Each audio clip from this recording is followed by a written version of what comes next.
Hi guys, how are you? So today I have uploaded a video on chemical reactions and equations, part 1.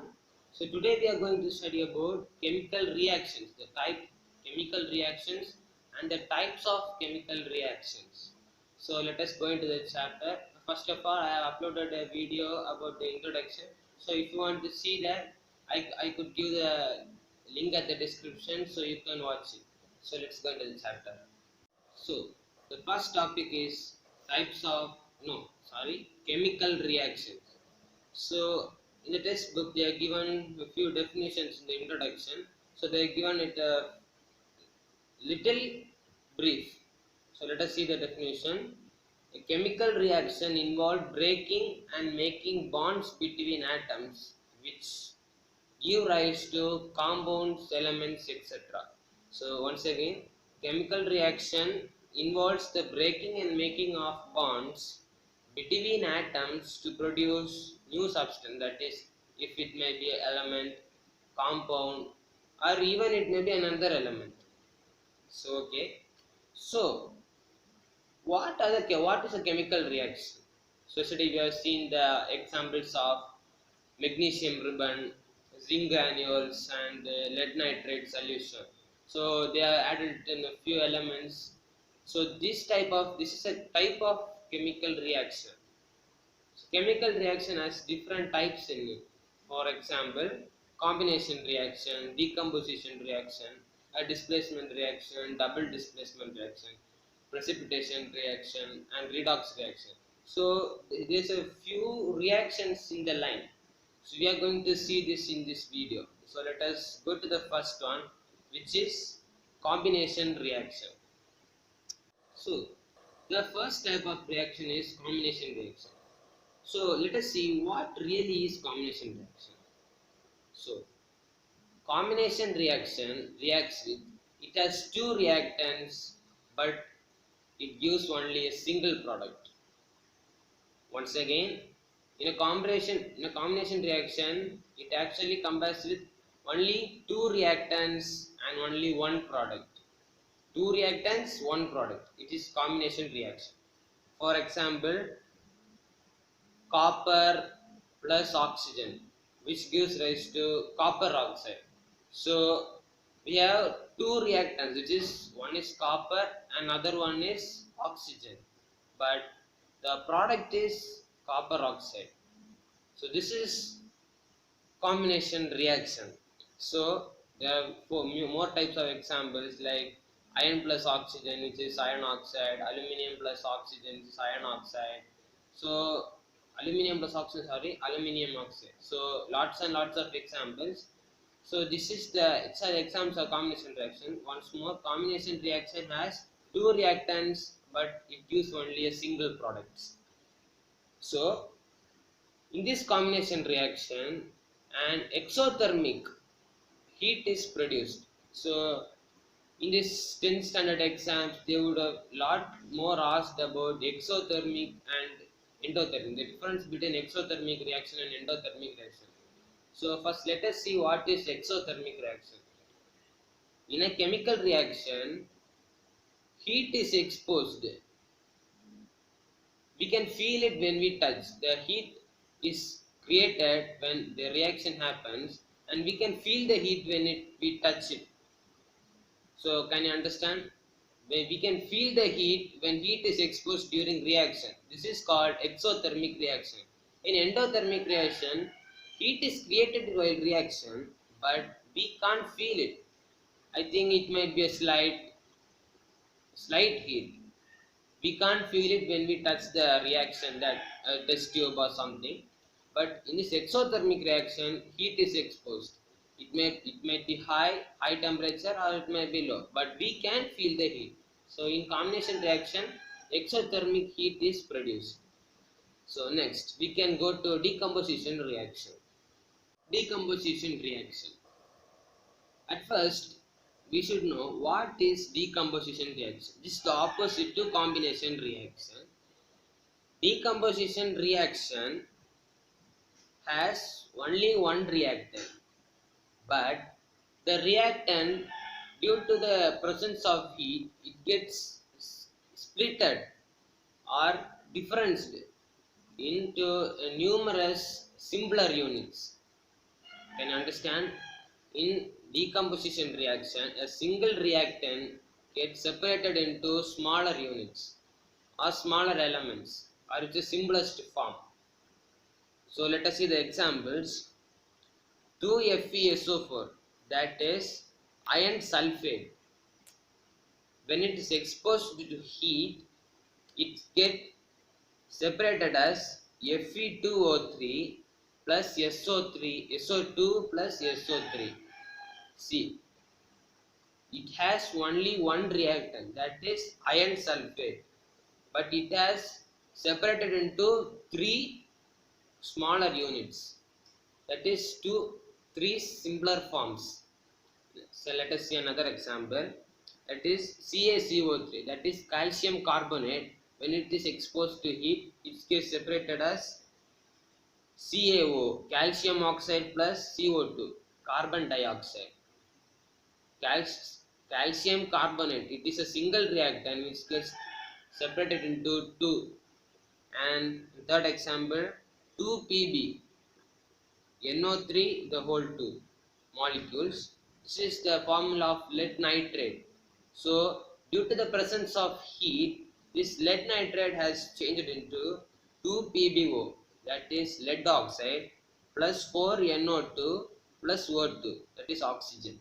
So they are given another two examples. So this in the books, you can go through it. So let us see the next type of reaction, that is displacement reaction. This is a little bit tough for you, I think so. So first let us see the example. Example helps us to know this better, very better way. Let us see the example. First, Fe plus CuSO4, which gives the new element as Cu plus FeSO4. Can you guess how it is? Yes, Fe, we can assume that Fe is the actual element and Cu is the by element. The actual element displaces itself to the by element and makes the by element to displace itself to the actual element. Can you understand? Fe has made Cu to move from its place and joined it with the SO4. That is FeSO4. So Cu gets separated. So the product gets Cu plus FeSO4. This is very simple. You can go to the books so you can understand far more better. And the second one is double displacement. So the name seems to be similar, but it is a little bit different. Double displacement is the exchange of ions between elements. This exchange of ions in the reactant, there are two reactants. The two reactants exchanges the ions with each other. This is called double displacement reaction. So let us see an example. So we can take Na2SO4, sodium sulfate and BaCl2, barium chloride. So which gives rise to BaSO4 plus Na2NaCl, that is common salt. So can you understand? Na has joined with Na2 has joined with Cl2 and Ba has joined with SO4, which has made two new compounds out of two reactants. This is very simple, exchange of ions within the reactants. So, and the fifth one is precipitation reaction, which is very easy. As its name indicates, in any reaction, if a precipitate is formed, it is called a precipitate reaction. So let us know what is a precipitate. If a reaction happens and a white insoluble particle is formed, it is a precipitate.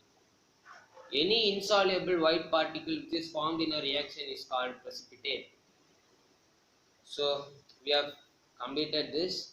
So let us go to the next topic, oxidization and reduction. So basically this has two features, and first let us see the first feature. So if a substance gains oxygen, it is called oxidization. and if a substance loses or reduces oxygen, this is called reduction. So to know this in a better way, for oxidization I will say an example. Cu plus O, that is copper plus oxygen. Copper gets mixed with oxygen to form copper oxide. Copper gains oxygen, this is called oxidization. But CuO, copper oxide plus H2, what will it give? It gives rise to Cu plus H2O, which means copper plus water. So, can you understand what? Copper loses oxygen from it. So, this is called reduction. So, let's go to the second tier, which is if a substance loses oxygen and gains hydrogen, it is called reduction. And if a substance gains oxygen and loses hydrogen, it is called reduction. So, there are more examples in the book, so you can go through it. So the last of this, they are given as the new type of reaction, which we have never studied in our previous, I think so, redox reaction. We might have known about oxidation reduction, but it is very close to oxidation and reduction. So let us see what is redox reaction. If in this redox reaction, one reactant gets oxidized and another reactant gets reduced, which means one reactant gains oxygen and loses hydrogen and another reactant gains hydrogen and loses oxygen. This is called oxidation reduction reaction. So what is this? Oxidation reduction reaction. In short, it is called redox reaction. So let us have a short glimpse of this today's portion. What is carbonization reaction? Two reactants give rise to one product. And what is decomposition reaction? One reactant in the presence of heat gives rise to numerous simple products. And what is displacement reaction? The actual element displaces its place to the by element and forces the by element to displace its place to the actual element.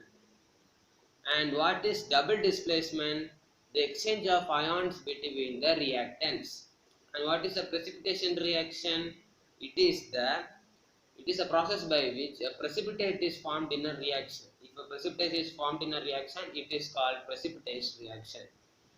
And what is oxidation and reaction? The two types are: first, if a substance gains oxygen, oxidation. If a substance loses oxygen, it is called reduction. If a substance gains oxygen and loses hydrogen, it is called oxidation. If a substance gains hydrogen and loses oxygen, this is called reduction. And at the third tier, what is redox reaction? Redox reaction is the process by which one reactant gets oxidized and another reactant gets reduced. This is called oxidation reduction reaction or redox reaction.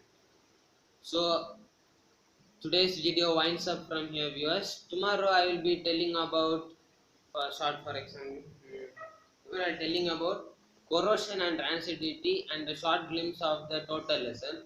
So wait for tomorrow's video. Until then, I am Godwin signing off from you. So please like my channel, subscribe and share to your friends and comment your doubts in the comment section. So thank you. Bye bye.